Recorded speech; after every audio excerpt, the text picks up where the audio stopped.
I hope this email finds you well. Judge Aji. Palakpakan natin si Judge Aji, everybody. Hello, Judge Aji. The question is, what will it take to make you stay? I love that. Thank you, Judge Aji. What will it take to make you stay? Let's begin with contestant number 8. Thank you, Judge, for that wonderful question. And no, this email never found me well in the first place. I would like to actually bounce off contestant number 3's statement about Schrodinger's cat. In this case, I will present to you light as a wave or a particle. That was so, at least scientists believe that light was a particle until it was observed by the double slit theory, where it presented itself in both states. So it will really depend on the observer whether or not they will make me stay or I should resign. More often than not, I am always in the resign part. So what would make me stay? Siguro tiisin mo na lang ako and accept me for both a wave and a particle. Now, when I move on to my next company, ang una niyang sasabihin sa akin, ano, saan, sino, bakit sa paanong paraan. Minsan ang swerte mo, nasa paligid lang. Ako ako na yung tip for my next job interview. Thank you, contestant number 8.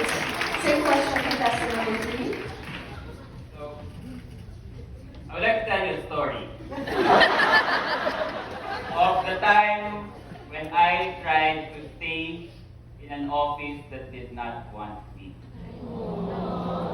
Okay.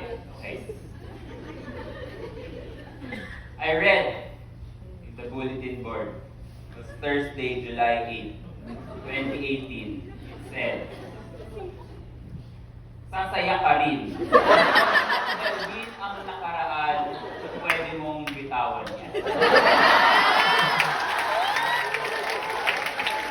And from there, the bulletin board spoke to me and I realized that there are bigger things in life than this office which I wanted to stay in. And even if it would leave a hole in my heart, eventually I would grow as a person and then that hole will no longer mean anything to me. But it's still there. The hole is very much still there. It's just that I don't care anymore. Same question, contestant number 1. That's actually a very nice question, Judge, because they're all talking about leaving, resigning. This one makes you stay. Like my answer earlier, it's between the lines. It is the relationship.